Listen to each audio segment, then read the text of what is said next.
وبركاته.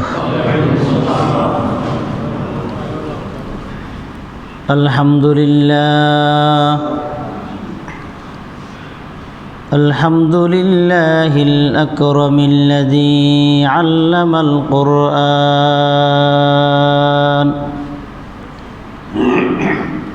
وخلق الإنسان وعلمه البيان ما لم يعلم فسبحان الذي أحصى امتنانه باللسان ولا بالقلم نشهد أن لا إله إلا الله وحده لا شريك له ونشهد أن سيدنا وسندنا وحبيبنا ومولانا محمدا عبده ورسوله أما بعد فأعوذ بالله من الشيطان الرجيم بسم الله الرحمن الرحيم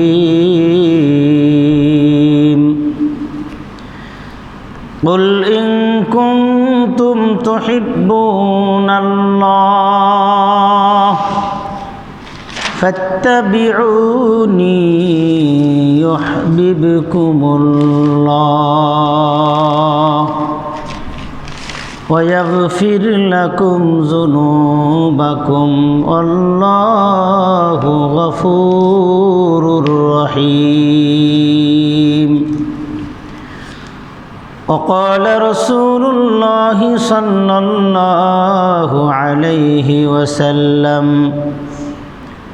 لا يؤمن أحدكم حتى أكون أحب إليه من والده وولده والناس أجمعين أو كما قال عليه الصلاة والسلام إن الله وملائكته يصلون على النبي يا أيها الذين آمنوا صلوا عليه وسلموا تسليما بلغ العلا بكماله كشف الدجى بجماله حسنت جميع خصاله صلوا عليه وآله মুআজ্জাজ মুকাররম সম্মানিত মুসল্লিয়ান ইকরাম, আল্লাহ রাব্বুল আলামিনের আলিশান দরবারে লাখো কোটি শুকরিয়া এবং সুজুদ যেই মহান রব্বুল আলামিন সুস্থ রেখে আল্লাহ তাআলার ঘর তথা মসজিদে জান্নাতের বাগানে জান্নাতি পরিবেশে আপনাকে আমাকে আসার বসার তৌফিক দান করেছেন। সেই মাহবুদের দরবারে অন্তরের অন্তঃস্থল থেকে শুকরিয়া আদায় করি, বলি আলহামদুলিল্লাহ। লক্ষ কোটি দরুদ ও সালাম মানবতার মহান শিক্ষক, মানবতার মুক্তির দিশারি সরকারে দো আলম সৈয়দুল মুরসালিন খাতামুন নবিয়্যিন আশরাফুল আম্বিয়া সৈয়দুল আম্বিয়া মুহাম্মদ রাসূলুল্লাহ সাল্লাল্লাহু আলাইহি ওয়াসাল্লামের উপর। আমার ভাইয়েরা, আমরা সকলেই জানি যেই মাস চলতেছে আরবিতে রবিউল আউয়াল মাস, রাসূল আকরাম সাল্লাল্লাহু আলাইহি ওয়াসাল্লামের আগমনের মাস। বিভিন্ন হাদিসের রেফারেন্স থেকে জানা যায় এবং সিরাতের গ্রন্থ থেকে আমরা জানতে পারি রাসূল আকরাম সাল্লাল্লাহু আলাইহি ওয়াসাল্লাম 12ই রবিউল আউয়ালে সোমবারে সুবহে সাদিকের সময় এই পৃথিবীর মধ্যে আগমন করেন। রাসূল সাল্লাল্লাহু আলাইহি ওয়াসাল্লামের জন্ম তারিখ নিয়ে কিছু মতানৈক্য রয়েছে। কেউ কেউ বলেছেন 8 তারিখ, কেউ বলেছেন 9 তারিখ, কেউ বলেছেন 10 তারিখ, কেউ বলেছেন 12 তারিখ। তো অধিকাংশ ওলামা একরামের মতে আল্লাহর হাবিব সাল্লাল্লাহু আলাইহি ওয়াসাল্লাম 12ই রবিউল আউয়াল সুবহে সাদিকের সময় পৃথিবীর মধ্যে আগমন করেন। কিন্তু সকল ওলামা একরাম এবং সকল সিরাত গ্রন্থ একমত পোষণ করেছে যে রাসূল আকরাম সাল্লাল্লাহু আলাইহি ওয়াসাল্লাম এই 12ই রবিউল আউয়াল সোমবারেই পৃথিবী থেকে বিদায় নিয়েছেন। এই ব্যাপারে কোনো দ্বিমত কারো নাই, ঠিক কিনা বলেন? তাহলে আজকের যেই দিনটা 12ই রবিউল আউয়াল, এই তারিখে রাসূল সাল্লাল্লাহু আলাইহি ওয়াসাল্লাম শুভাগমন করেছেন, এটা আমাদের জন্য খুশি না বেজার? শুধু খুশি না, তামাম বিশ্বের সমস্ত মাখলুকের জন্য রহমত। কিন্তু আল্লাহর হাবিব সাল্লাল্লাহু আলাইহি ওয়াসাল্লাম ঠিক এই দিনেই পৃথিবী থেকে বিদায় নিয়ে চলে গেছেন। তাহলে আমাদের করণীয় কি, এটা আমাদেরকে বুঝতে হবে। সাপোজ এক্সাম্পল, আপনার একটা সন্তান জন্মগ্রহণ করেছে, বিবাহ করেছেন, কোনো সন্তান হয় না, অনেক চেষ্টা তদবির দোয়া কালাম, এরপরে আল্লাহ তাআলা একটা সন্তান দান করেছেন, আপনি খুশি না বেজার? ঠিক এই দিনই আপনার সন্তান পৃথিবী থেকে বিদায় নিয়ে চলে গেছে। তাহলে পরবর্তী বছর কি আপনি খুব খুশি উদযাপন করবেন? কি করবেন? তার জন্য দোয়া দুরুদ এবং ওই সন্তানের রেখে যাওয়া স্মৃতিগুলা আমি স্মরণ করব। আমার সন্তানের রেখে যাওয়া কোনো ওসিয়ত যদি থাকে তার জীবন থেকে আমি গ্রহণ করব, মানার হলে মানব, ঠিক কিনা বলেন?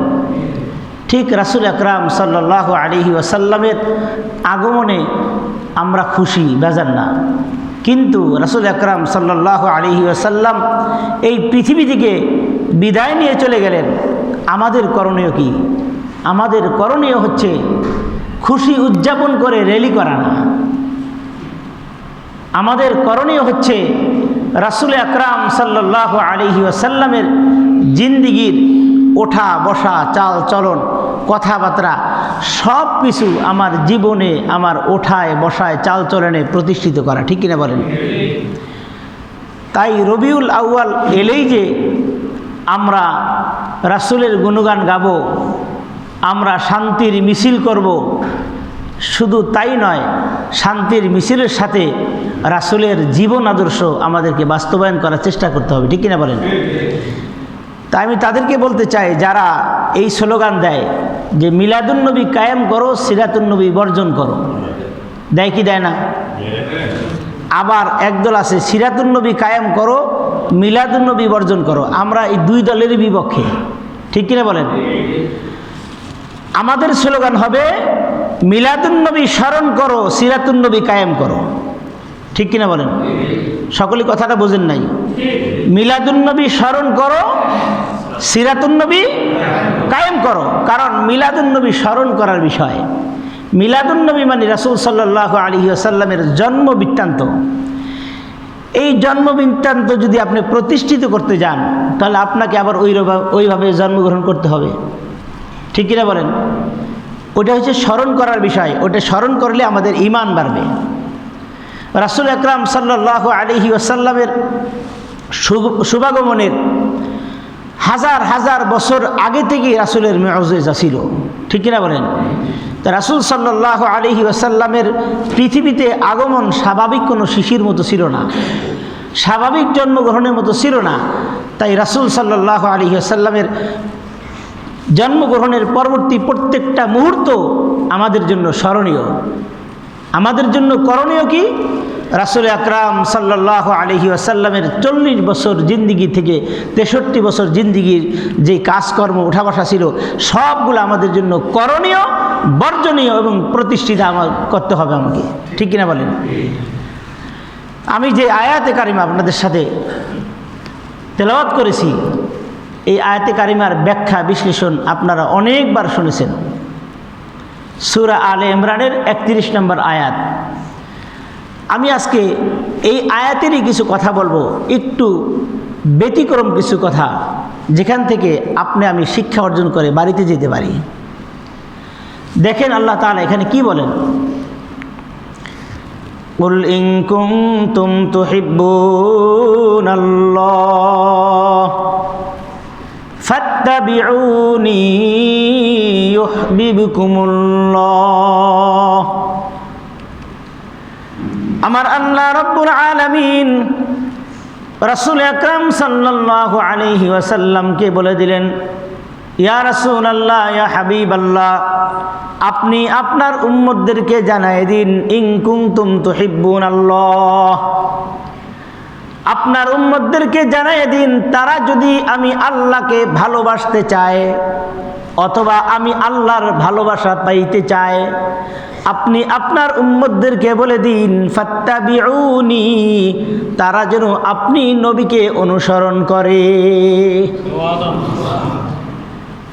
আল্লাহকে যদি ভালোবাসতে চাও অথবা আল্লাহর ভালোবাসা যদি পাইতে চাও, তাহলে কাকে অনুসরণ করতে হবে?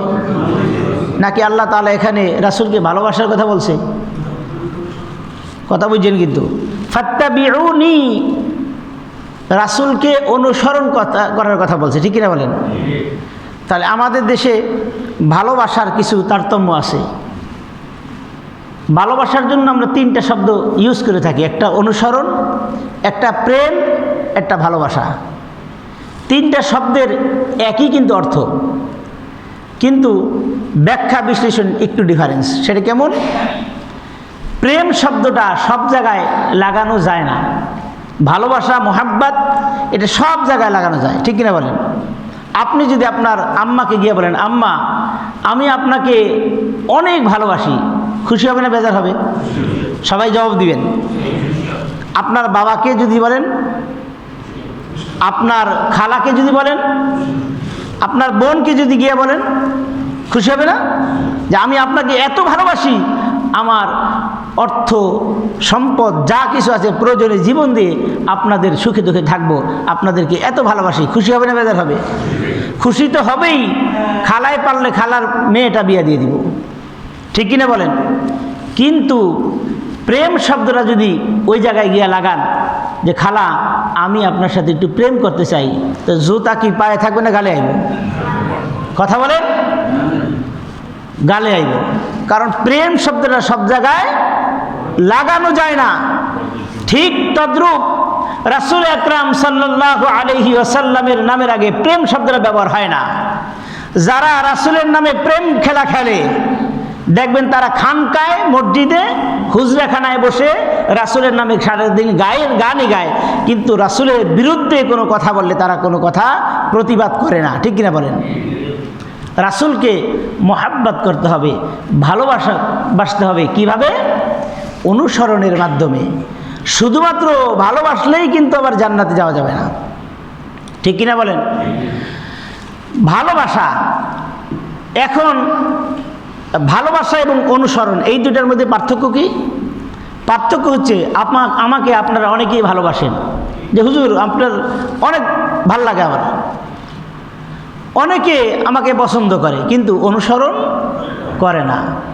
এরকম অনেক আছে না? হুজুর অনেক ভালোবাসি কিন্তু তার মুখে দেখবেন দাড়ি নেই, আছে কি নাই?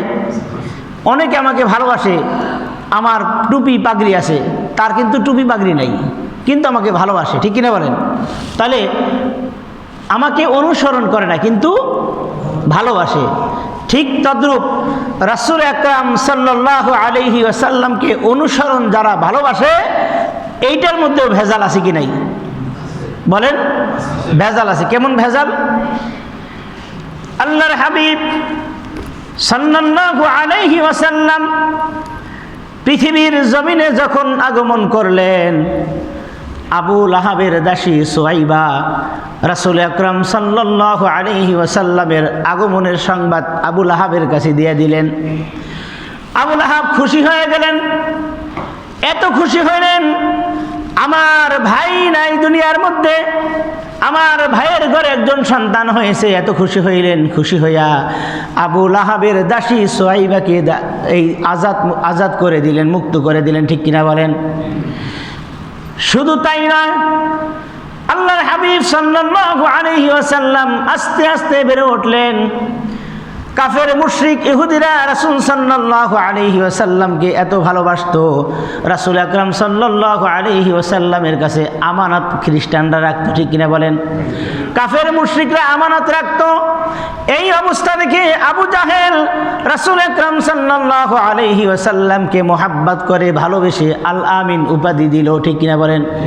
তাহলে দুইজন ভালোবাসলো কিন্তু দুইভাবে, একজন দাসীকে আজাদ করে দিল, আর একজন আল আমিন উপাধি দিল। ঠিক কিনা বলেন? আর একজনের নাম বলি আবু তালেব। রাসূল আকরাম সাল্লাল্লাহু আলাইহি ওয়াসাল্লামকে এত ভালোবাসতো, এত মোহাব্বত করত। রাসূল আকরাম সাল্লাল্লাহু আলাইহি ওয়াসাল্লামের সুখে দুঃখে রাসূলের পাশে থাকতো। ঠিক কিনা বলেন? কাফের মুশরিকরা রাসূলকে যখন আক্রমণ করতে আসতো, আবু তালেব একমাত্র ওই মক্কার মধ্যে ছিল যিনি রাসূলকে সর্বপ্রকার সাপোর্ট দিয়েছে। ঠিক কিনা বলেন? এই তিনজন মোহাব্বত করে রাসূল আকরাম সাল্লাল্লাহু আলাইহি ওয়াসাল্লামকে লকব দিল, ভালোবাসলো। এই তিনজন জান্নাতি না জাহান্নামী?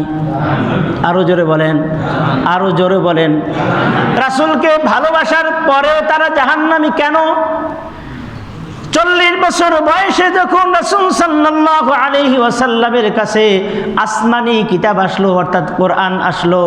কোরআন আসার পরে রাসূল সাল্লাল্লাহু আলাইহি ওয়াসাল্লামের এক মুহূর্তের জন্য তারা আর ভালোবাসা রাখলো না, শত্রুতে পরিণত করলো। রাসূল সাল্লাল্লাহু আলাইহি ওয়াসাল্লামের সাথে শত্রুতা পোষণ করার কারণে এক মুহূর্তের মধ্যে তারা জাহান্নামী হয়ে গেল। ঠিক কিনা বলেন? এই তিনজন জান্নাতি না জাহান্নামী? ভালোবাসার পরেও কি তারা জাহান্নামী? কেন? এই ভালোবাসার মধ্যে কি ছিল না? অনুসরণ ছিল না। কথা বুঝাইতে পারতেছি? এই ভালোবাসার মধ্যে কি ছিল না? অনুসরণ ছিল না। আমার ভাইয়েরা, রাসূল আকরাম সাল্লাল্লাহু আলাইহি ওয়াসাল্লাম কোরআন পাওয়ার পরে আল্লাহ তাআলা ঘোষণা করে দেন, ওয়ানজির আশিরাতাকাল আকরাবিন। ইয়া রাসূলুল্লাহ, ইয়া হাবিবাল্লাহ, আপনার কওমের লোকদেরকে, আপনার বংশের লোকদেরকে, আপনার গোষ্ঠীর লোকদেরকে আপনি কালেমার দাওয়াত দেন। আল্লাহর হাবিব কালিমা দাওয়াত দেওয়ার জন্য সকলকে একত্রিত করলো একটা পাহাড়ের উপর। আল্লাহর হাবিব সাল্লাল্লাহু আলাইহি ওয়াসাল্লাম পাহাড়ের উপর দাঁড়িয়ে সকলকে জিজ্ঞাসা করলেন, আমি যদি আজকে তোমাদেরকে এমন একটা সংবাদ শোনাই, যেই সংবাদ শুনলে তোমরা আশ্চর্য হয়ে যাবে, ওই সংবাদ শুনে কি তোমরা আমাকে বিশ্বাস করবে কিনা? সকলেই সমস্যনে এক বাক্যে বলল, মুহাম্মদ, অবশ্যই তোমাকে বিশ্বাস করব, তোমার সব কথা বিশ্বাস করব। বলে, কেন বিশ্বাস করবেন? বলে, দুইটা কারণে তোমার সব কথা আমরা বিশ্বাস করব।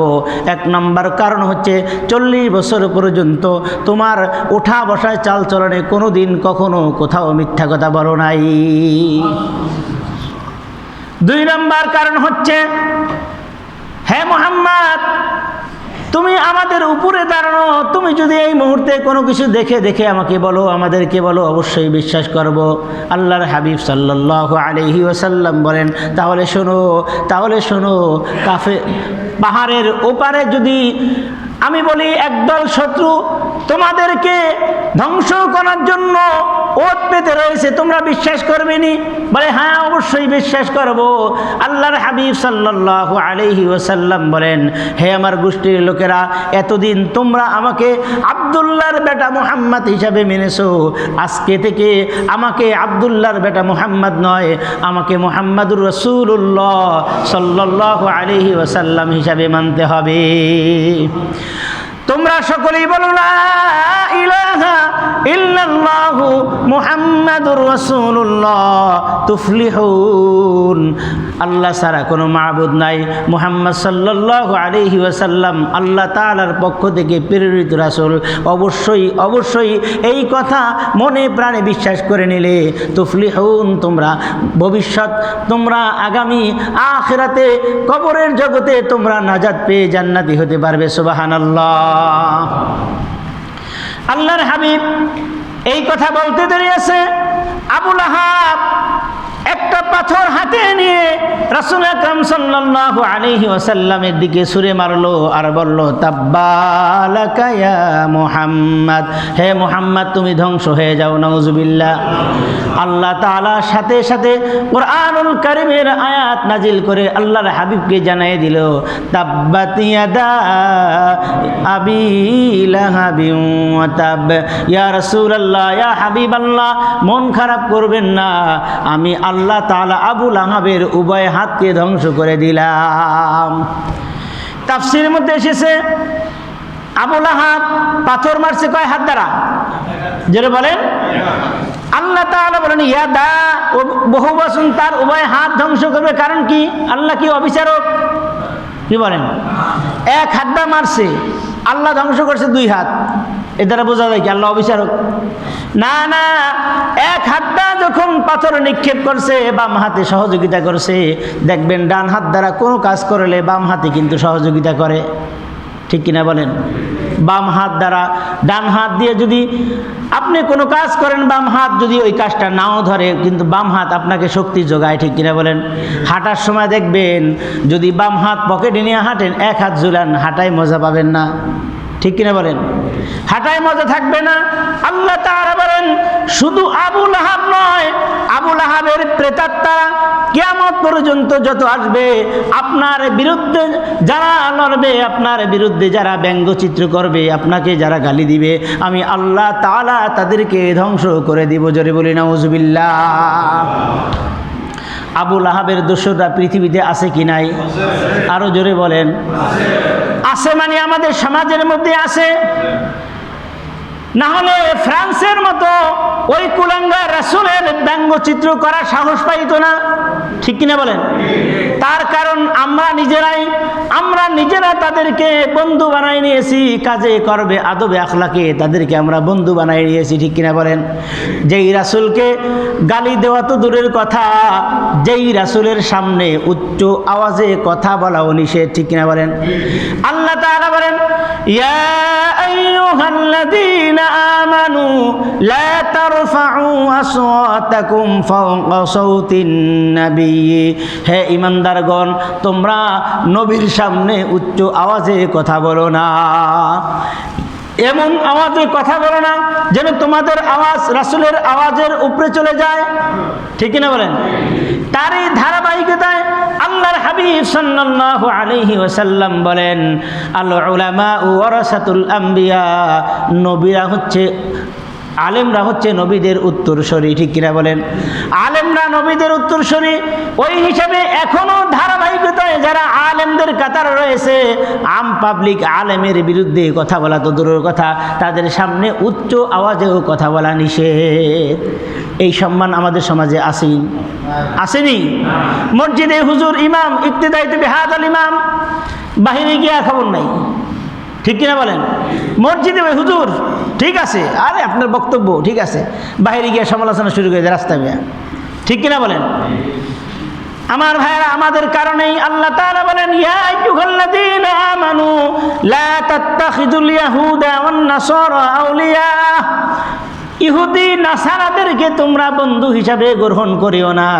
আজকে বিশ্বের মুসলমানরা ধুকে ধুকে মরছে এই কারণে, ইহুদের কৃষ্টি কালচার আমাদের চলনে বলনে কথাবার্তায় উঠা বসায় সর্বক্ষেত্রে আমরা তাদেরকে বন্ধু বানাই নিয়েছি, ঠিক কিনা বলেন?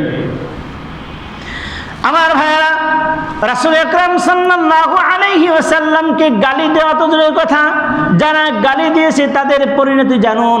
আল্লাহ তাআলা সূরা আহজাবের 57 নম্বর আয়াতে আল্লাহ তাআলা স্পষ্টভাবে বলে দিলেন ইন্নাল্লাযীনা ইউযুনাল্লাহা ওয়া রাসূলাহু লা'আনাহুমুল্লাহু ফিদ দুনিয়া ওয়াল আখিরাহ ওয়া আ'আদ্দা লাহুম আযাব আযাবাম মুহিনা।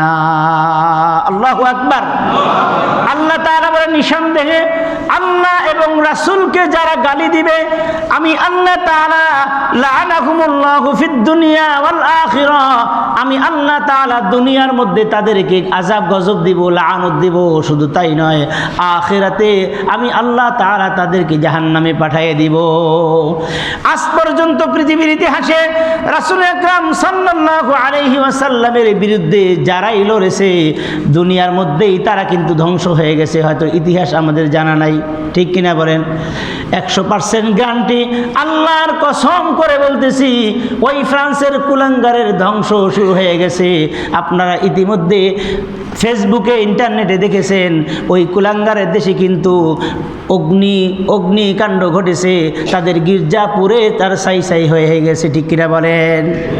আমার ভাইয়ারা, শুধু তাই নয়, রাসূল আকরাম সাল্লাল্লাহু আলাইহি ওয়াসাল্লামের জামানায় এক খ্রিস্টান এসে আল্লাহর হাবিবের সাথে ইসলাম গ্রহণ করলো, রাসূলের সাথে চলাফেরা করতো। কিছুদিন পরে খ্রিস্টানরা তাদের দলে চলে গেল, ইসলাম ধর্ম ত্যাগ করে চলে গেল।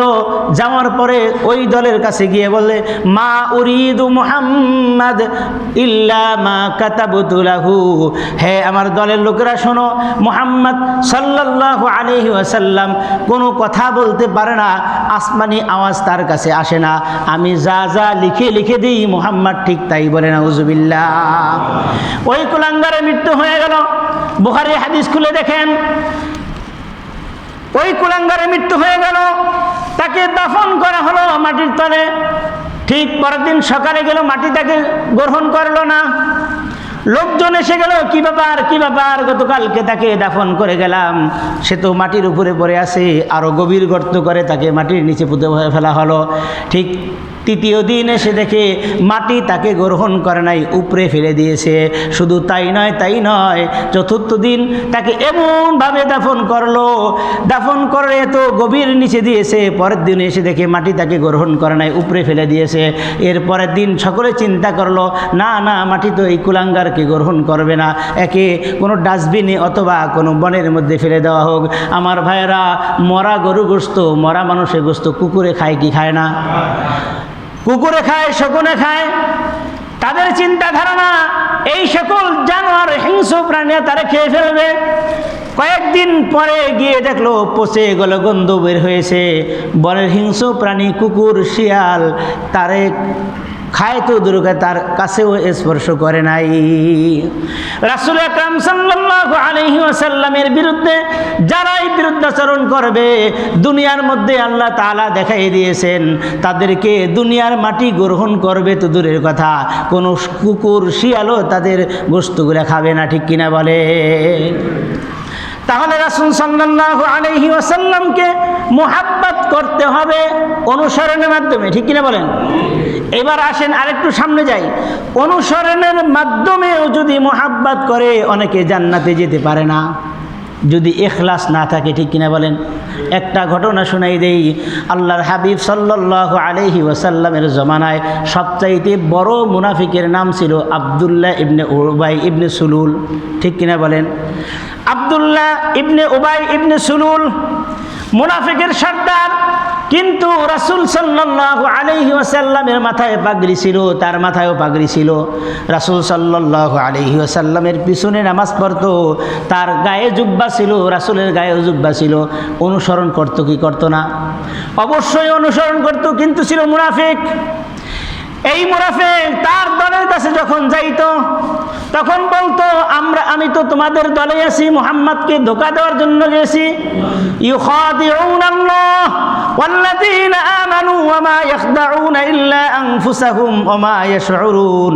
যারা চিন্তা করে আমরা মুসলমানদেরকে ধোঁকা দেওয়ার জন্য তাদের সাথে মিশেছি, আল্লাহ তাআলা বলেন তারা নিজেরাই নিজেদেরকে ধোঁকায় ফেলে দিয়েছে, তারা বোঝে না, ঠিক কিনা বলেন? আমার ভাইয়েরা, আব্দুল্লাহ ইবনে উবাই ইবনে সুলুল এত বড় মুনাফিক, আল্লাহ আল্লাহর হাবিব সাল্লাল্লাহু আলাইহি ওয়াসাল্লামের কাছে একটা মুনাফিকের লিস্ট ছিল। আল্লাহর হাবিব তার জীবদ্দশায় সাহাবীদেরকে এই লিস্টটা হাতে তুলে দেন নাই। আল্লাহর হাবিব সাল্লাল্লাহু আলাইহি ওয়াসাল্লামের ইন্তেকালের পূর্ব মুহূর্তে হুযায়ফা রাদিয়াল্লাহু তাআলা আনহুর কাছে এই মুনাফিকের লিস্টটা তুলে দিয়েছিলেন। সুবহানাল্লাহ। কারণ রাসূল যদি তার জীবদ্দশায় সাহাবীদের হাতে তুলে দিত, ওমর একটা একটাকে ধরে কিন্তু সাইজ করতো, ঠিক কিনা বলেন? আমার ভাইয়েরা, সাহাবীরা রাসূল সাল্লাল্লাহু আলাইহি ওয়াসাল্লামের জবান থেকে শুনেছে ওমর ফিল জান্নাহ, আবু বকর ফিল জান্নাহ, ওসমান ফিল জান্নাহ, ঠিক কিনা বলেন? এই সকল সাহাবীরা জান্নাতের সার্টিফিকেট পাওয়ার পরেও নিজেকে মুনাফিক থেকে ফারেক আছে কিনা, মুনাফিক থেকে তারা দূরে আছে কিনা, এই চিন্তায় তারা সর্বক্ষণ তারা জীবনকে পরিচালনা করত, পেরেশানি থাকতো। হায় হায়, আমি কি মুনাফিক হয়ে গেলাম নাকি? এই চিন্তা করে ওমরে ফারুক রাদিয়াল্লাহু তাআলা আনহু একদিন হুযায়ফার কাছে গেছে। হে হুযায়ফা, আল্লাহর হাবিব তো তোমাকে মুনাফিকের একটা লিস্ট দিয়েছে, আমার নামটা কি তোমার ওই লিস্টের মধ্যে আসেনি? হুযায়ফা বলে, আল্লাহর হাবিব বলতে নিষেধ করেছে, আমি বলতে পারবো না। ওমর রাদিয়াল্লাহু আনহু পেরেশান হয়ে গেছে। হায় হায়, তাহলে আমার নামটা মুনাফিকের লিস্টে যদি থেকে থাকে তাহলে আমার জন্য তো জাহান্নাম। কেননা আল্লাহ তাআলা বলেন, ইন্নাল মুনাফিকিনা ফিদ-দারকিল আসফালি মিনান নার, মুনাফিকের স্থান জাহান্নামের সর্বনিম্নে। যদি আমার নামটা মুনাফিকের লিস্টে থেকে যায় তাহলে জাহান্নাম ছাড়া তো আমার উপায় নাই। আবার একদিন তীব্র বৃষ্টি, বৃষ্টির মধ্যে রাত্রিবেলায় হুযায়ফার ঘরে চলে গেল। হে হুযায়ফা, তুমি এই কথা বলো, আমি ওমর যদি মৃত্যুবরণ করি তাহলে কি তুমি আমার জানাজা পড়বা কিনা? হুযায়ফা রাদিয়াল্লাহু তাআলা আনহু বলে, আমিরুল মুমিনিন এই কথা কি বললেন? আপনি যদি ইন্তেকাল করেন আমি নিজে স্বয়ং উপস্থিত থেকে আপনার জানাজা পড়ব, আমি আপনাকে দাফন কাফন করব। ওমর রাদিয়াল্লাহু তাআলা আনহুর মুখে হাসির ঝিলিক ফুটলো। হে হুযায়ফা, আমি এখন জেনে গেছি তোমার ওই লিস্টের মধ্যে আমার নামটা নাই। তার কারণ আল্লাহর হাবিব মুনাফিকের জানাজা পড়তেন না, ঠিক কিনা? আব্দুল্লাহ ইবনে উবাই ইবনে সুলুল ইন্তেকাল করলেন। ইন্তেকালের পরে আব্দুল্লাহ এসে রাসূল সাল্লাল্লাহু আলাইহি ওয়াসাল্লামকে বললেন, ইয়া রাসূলুল্লাহ, ইয়া হাবিবাল্লাহ, আমার বাবা দুনিয়া থেকে চলে গেছে। আল্লাহর হাবিব মুখটা ঘুরাই নিলেন। আব্দুল্লাহ এসে বাম দিকে বলে, ইয়া রাসূলুল্লাহ, আমার বাবা ইন্তেকাল করেছে। আল্লাহর হাবিব মুখটা ঘুরাই নিলেন। এবার আব্দুল্লাহ সামনে এসে আল্লাহর হাবিব সাল্লাল্লাহু আলাইহি ওয়াসাল্লামকে বললেন, ইয়া রাসূলুল্লাহ, ইয়া হাবিবাল্লাহ, আমার বাবা দুনিয়া থেকে চলে গেছে, আমি এখন কি করব? আল্লাহর হাবিব বলেন, আব্দুল্লাহ, আমার কাছে কেন আসছো? আমি কি করতে পারি?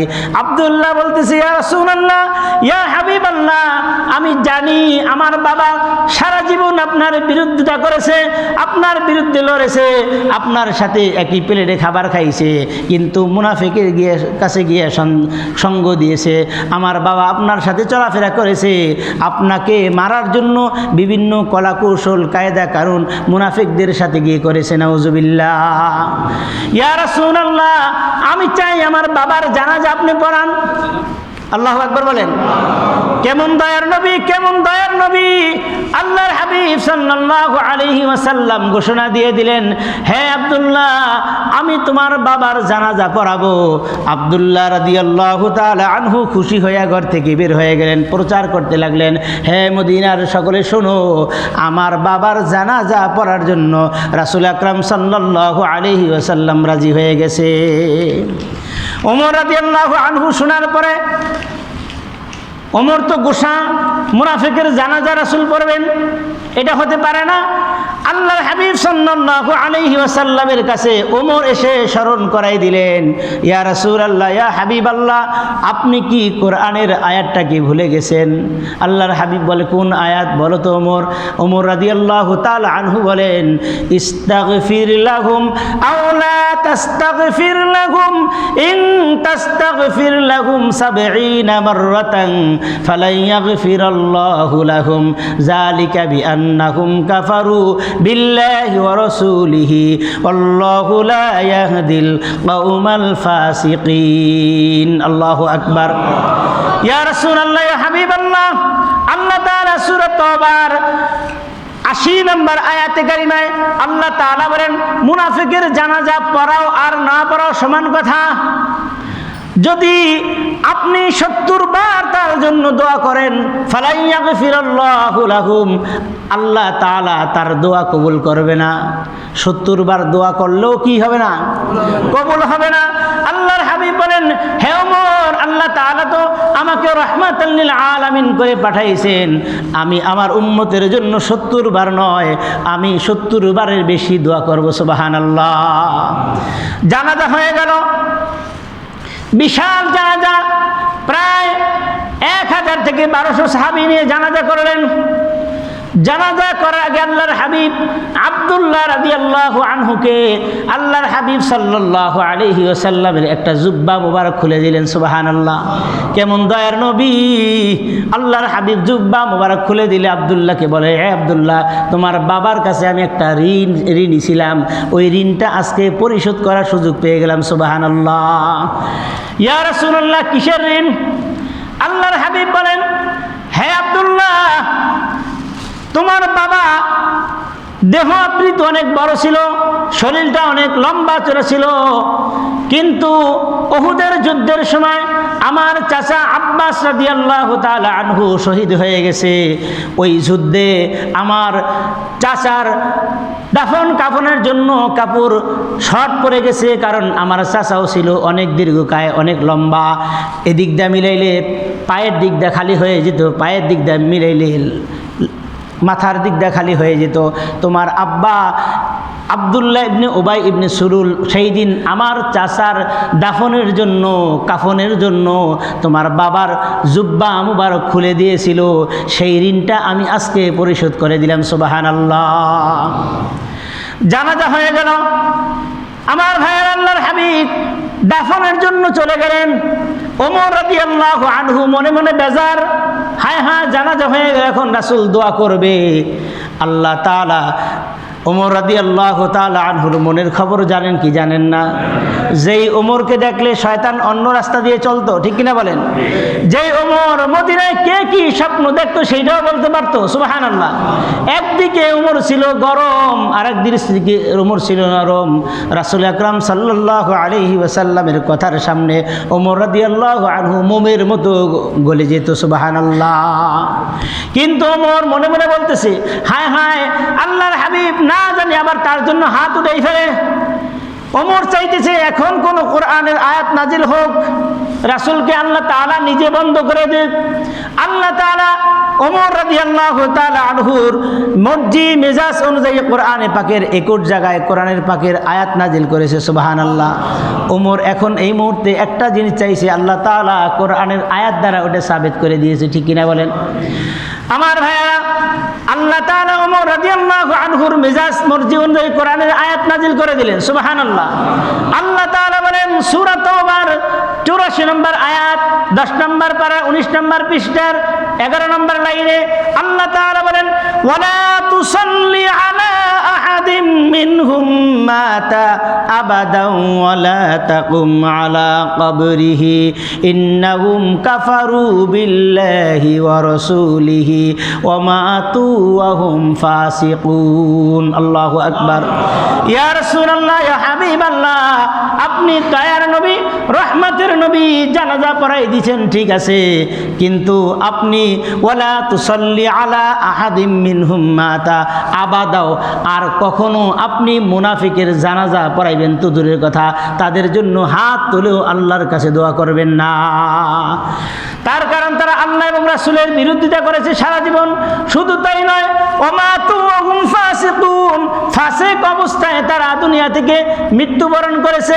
এই জন্য আপনি ভবিষ্যতে কখনো কোনো মুনাফিকের জানাজা পড়াইবেন তো দূরের কথা, তাদের জন্য আমি আল্লাহর কাছে হাত তুলেও দোয়া করবেন না। নাউজুবিল্লাহ। সেই মুনাফিক ফ্রান্স তো এমনি ঘোষিত অমুসলিম, ঠিক কিনা বলেন? সেই মুনাফিক বর্তমানে আমাদের সমাজে আছে কি নাই? আরো জোরে বলেন। যদি নাই থাকবে টকশোতে বসে বসে আজান নিয়ে কথা বলে, ঠিক কিনা বলেন? সালাম নিয়ে ইদানিং কথা বলে আসসালামু আলাইকুম, এই কথার মধ্যে নাকি জঙ্গিবাদের ঘ্রাণ পাওয়া যায়। এত আসতে বলে নাউজুবিল্লাহ। তারা বলে এতদিন মোবাইলে বলেছি খোদা হাফেজ, এখনো আল্লাহ হাফেজ বলতেছে মোল্লারা মৌলবাদীরা, এটার মধ্যে জঙ্গিবাদের ঘ্রাণ পাওয়া যায়। নাউজুবিল্লাহ বলেন। তাদের বিরুদ্ধে লড়ার আগে, ফ্রান্সের কুলাঙ্গারের বিরুদ্ধে লড়ার আগে মুসলমানের মধ্যে যেই মুনাফিক রয়েছে তাদেরকে চিহ্নিত করে করে তাদেরকে শাস্তির আওতায় আনা দরকার, ঠিক কিনা বলেন? প্রধানমন্ত্রী বলেছে মদিনার সনদে দেশ চালাবো, ঠিক কিনা বলেন? উনি একজন মুসলিম, উনি একজন উনি 5 ওয়াক্ত নামাজ পড়ে, ফজরের পরে কোরআন তেলাওয়াত না করে কোনো কাজ করে না, ওনার নিজের ভাষ্য, ঠিক কিনা বলেন? উনি বলেছে মদিনার সনদে উনি দেশ চালাবেন। আমি উদাত্ত আহ্বান জানাবো আপনার মাধ্যমে এই কুলাঙ্গারকে, যারা টকশোতে বসে বসে নারীবাদীরা আবার ইদানিং বিবৃতি দিয়েছে যে মোল্লারা খুতবায় বসে বসে, ওয়াজ মাহফিলে বসে বসে যেই বিবৃতি দেয়, যেই বক্তব্য দেয়, তার কারণে দর্শন বেড়ে গেছে। আরো জোরে বলেন নাউজুবিল্লাহ। এটা কি আমার মুখের কথা নাকি আপনারা শুনছেন? কি বলেন? ফেসবুক, ইন্টারনেট খুলে দেখেন। এদেরকে শাস্তির আওতায় এনে তাদেরকে শাস্তি দিতে হবে, এটা আমাদের মুসলিম জনতার দাবি, ঠিক কিনা বলেন? নাহলে সরকারের ভাবমূর্তি নষ্ট করে কিন্তু তারাই, ঠিক কিনা বলেন? তারাই সরকারের ভাবমূর্তি নষ্ট করে দেশকে অস্থির রাখতে চায়। ঠিক সেই সাথে আজকের বর্তমানে যেই সারা বিশ্বের 200 কোটি মানুষের হৃদয়ের মধ্যে, কলিজার মধ্যে আঘাত করেছে ফ্রান্সের এই কুলাঙ্গার, ঠিক কিনা বলেন? এই ফ্রান্সের কুলাঙ্গারের এই শাস্তি আমরা বর্তমান প্রধানমন্ত্রীর কাছে আবেদন করব, শাস্তি হিসাবে 3টা পদক্ষেপ আপনি নিতে পারেন এই বাংলাদেশে বসে, ঠিক কিনা বলেন? 1 নম্বর, ফ্রান্সের সাথে সমস্ত উঠা বসা লেনদেন, তাদের পণ্য বাংলাদেশ থেকে বর্জন করতে হবে, ঠিক কিনা বলেন? 2 নম্বর, তাদের দূতাবাস, বাংলাদেশে যে ফ্রান্সের দূতাবাস আছে এই মুহূর্তে আপনার মাধ্যমে আমরা বন্ধ চাই, ঠিক কিনা বলেন? আর জনগণ ঠিক কিনা? 3 নম্বর, সারা বিশ্বের 57টা মুসলিম দেশ তার সাথে সম্পর্ক স্থাপন করে ছিন্ন করেছে। আমি চাই আপনার মাধ্যমে ওই কুলাঙ্গারের সাথে সম্পর্ক আমরা চিরতরে বন্ধ করে দিতে চাই, ঠিক কিনা বলেন? এইটা তৌহিদি মুসলমানের, এইটা প্রাণের দাবি। আমার রাসূলকে ব্যঙ্গচিত্র করে তারা গালি দিয়েছে। আল্লাহর হাবিব সাল্লাল্লাহু আলাইহি ওয়াসাল্লাম যখন বিদায় হজের ভাষণে বলে গেছেন, যার যার ধর্ম শান্তিপ্রিয়ভাবে তারা পালন করো, কেউ কারো ধর্মের প্রতি আঘাত করবে না, ঠিক কিনা বলেন? এইটা মদিনা সনদের একটা বক্তব্য ছিল কি ছিল না? আমরা উদাত্ত আহ্বান জানাবো। আজকে প্রত্যেকটা মসজিদ থেকে একই আহ্বান, আমরা ফ্রান্সের এই কুলাঙ্গারের দৃষ্টান্তমূলক আমরা শাস্তি চাই, ঠিক কিনা বলেন? চাই কি চাই না? যদি হক্কানি ওলামায়েদের থেকে, হক্কানি পীর মাশায়েখের থেকে এই বাংলার জমিনে তাদের বিরুদ্ধে কোনো আন্দোলন, কোনো যুদ্ধের ঘোষণা অথবা কোনো র্যালি, কোনো মিছিল মিটিং হয়, আমি সর্বপ্রথম হাজির হতে রাজি। আপনারা কে কে রাজি আছে? হাত তুলে দেখান। অনেকে রাজি না। নারায়ে তাকবীর, নারায়ে তাকবীর। আল্লাহ তাআলা আমাদের তৌফিক দান করুন। আমার ভাইয়েরা, বলতেছিলাম মুনাফিকের জানাজা পড়া তো দূরের কথা, তাদের জন্য রাসূল দোয়াও করে নাই। ওই আদর্শ এখন আমাদের গ্রহণ করতে হবে কি হবে না? আমরাও চিহ্নিত করে রেখেছি কে কে কুলাঙ্গার এই মুনাফিকি কাজ করতেছে আমাদের সমাজের মধ্যে, ঠিক কিনা বলেন? ঠিক অপরপক্ষে আল্লাহর হাবিব সাল্লাল্লাহু আলাইহি ওয়াসাল্লামকে মুহাব্বত করেছে, অনুসরণ করেছে এবং ইখলাসের সাথে মেনে নিয়েছে। ছোট্ট একটা সাহাবীর ঘটনা বলে শেষ করে দিব। আমার ভাইয়েরা, মদিনার মধ্যে ফজরের নামাজ হয়ে গেল। ফজরের নামাজের পরে হযরত বেলাল হাফসি রাদিয়াল্লাহু তাআলা আনহু মসজিদের মিনারায় দাঁড়িয়ে বলতেছে, হাইয়া আলাল জিহাদ। আল্লাহর হাবিব সাল্লাল্লাহু আলাইহি ওয়াসাল্লাম জিহাদের ডাক দিয়েছে। কে আসো? আশিকে রাসূল হইতে চাও? কে আসো? আশিকে রাসূলের খাতায় নাম লেখাইতে চাও, কে আসো নবীর জন্য শহীদ হইতে চাও, কে আসো নবীর জন্য রক্ত দিতে চাও, তোমরা জিহাদের খাতায় নাম লেখাও। সুবহানাল্লাহ। বর্তমানে আশিকে রাসূল যে যত বেশি মিলাদ পইরা জিলাপি খাইতে পারে সে, ঠিক কিনা বলেন? আরে মিলাদ পরে তো জিলাপি আমরা খাবই, কিন্তু রাসূলের আদর্শ বাস্তবায়নের জন্য প্রয়োজনে আমরা জীবন দিব, ঠিক কিনা বলেন? জিলাপি খাওয়ার বিরুদ্ধে কিন্তু আমি নিজেও খাই, ঠিক কিনা বলেন? কিন্তু খাওয়ার পরে রাসূলের আকরাম সাল্লাল্লাহু আলাইহি ওয়াসাল্লামের মহাব্বতে যদি জীবন দিতে হয়, জীবন দিতে রাজি আছি কি নাই? আমার ভাইয়েরা, বেলাল হাফসি রাদিয়াল্লাহু তাআলা আনহু আহ্বান জানাইলেন, সকলেই ফজরের পরে এসে জিহাদের খাতায় নাম লেখাইতেছে। এক মহিলা ঘরে বসে বসে কান্না করতেছে। ছোট্ট ছেলে, 7 বছরের একটা ছেলে, মায়ের কান্না দেখে জিজ্ঞেস করলো, মাগো এত সকালবেলায় ভোরবেলায় আপনি কান্না করতেছেন, কারণটা কি? মা বলতেছে, বাবারে বেলাল যুদ্ধের জন্য আহ্বান করেছে, রাসূল আকরাম সাল্লাল্লাহু আলাইহি ওয়াসাল্লাম যুদ্ধের জন্য ডেকেছেন, কাফের মুশরিকদের মোকাবেলার জন্য যুদ্ধ রেখেছেন। হে আমার সন্তান, আমার তো স্বামী নাই, আমার স্বামী আগের কোনো এক যুদ্ধে শহীদ হয়ে গেছে, আমার তো বড় কোনো সন্তান নাই তাকে যুদ্ধে পাঠাবো, আমার কোনো বাবা নাই, আমার বড় কোনো ভাই নাই তাদেরকে যুদ্ধে পাঠাবো, সেই বিরহ যন্ত্রণায় আমি কান্না করতেছি। তোমার মতো ছোট্ট ছেলেকে তো আমি যুদ্ধে পাঠাইতে পারি না। ছোট্ট ছেলে মাকে গলা জড়িয়ে ধরে বলে, মাগো কান্না বন্ধ করো, আমাকে নিয়ে চলো রাসূলের দরবারে, আমি যুদ্ধে যাব। আর বলে সুবহানাল্লাহ। মা জননী মুখে হাসি ফুটলো, কান্না থেমে গেল, ছেলেকে সাজিয়ে গুজিয়ে নিয়ে সাহাবীদের কাতারের মধ্যে দাঁড়িয়ে গেল। সুবহানাল্লাহ। সাহাবীরা বলতেছে, মহিলা এটা তো পুরুষের কাতার, এখানে কোনো মহিলাদের কাতার নাই, কারণ আল্লাহর হাবিব সাল্লাল্লাহু আলাইহি ওয়াসাল্লাম এই যুদ্ধে কোনো মহিলাকে আহ্বান করে নাই। মহিলা বলতেছে, সাহাবীরা শোনো, আমার স্বামী নাই, আমার বাবা নাই, আমার বড় কোনো ভাই নাই, আমার এই ছোট্ট সন্তানকে যুদ্ধের জন্য নিয়ে এসেছি। সাহাবীরা বলতেছে, মহিলা তুমি বাড়িতে চলে যাও, এত ছোট্ট ছেলেকে যুদ্ধে নেওয়ার অনুমতি রাসূল আকরাম সাল্লাল্লাহু আলাইহি ওয়াসাল্লাম দিবে না। আমার ভাইয়েরা, সাহাবীদের সাথে মহিলাদের এই কথোপকথন আল্লাহর হাবিব সাল্লাল্লাহু আলাইহি ওয়াসাল্লাম শুনে ফেললেন। আল্লাহর হাবিব ডাকলেন, এদিকে আসো, কি জন্য এসেছো? ইয়া রাসূলুল্লাহ, ইয়া হাবিবাল্লাহ, আমার স্বামী অমুক যুদ্ধে শহীদ হয়ে গেছে, আমার বড় কোনো সন্তান নাই, আমার বড় কোনো ভাই নাই, আমার বাবা নাই, আপনার সাথে যুদ্ধে পাঠাবো। সকালবেলায় ফজরের নামাজের পরে বিলাল রাদিয়াল্লাহু আনহু হাইয়া আলাল জিহাদ, হাইয়া আলাল জিহাদ বলে ডাকছে, আর বলতেছে, কে আসো নবীর প্রেমে পাগল হয়ে জীবন দিতে চাও, নবীর আশিক রাসূল হইতে চাও, কে তাজা রক্ত জমিনে ঢেলে দিয়ে রাসূলের সুপারিশ পেতে চাও, তাড়াতাড়ি যুদ্ধের জন্য প্রস্তুত হও, যুদ্ধের খাতায় নাম লিখে দাও। ইয়া রাসূলুল্লাহ, ইয়া হাবিবাল্লাহ, আমার কোনো সন্তান, বড় কোনো সন্তান নাই, এই ছোট্ট সন্তানকে আমি যুদ্ধের জন্য প্রস্তুত করে নিয়ে এসেছি। সুবহানাল্লাহ।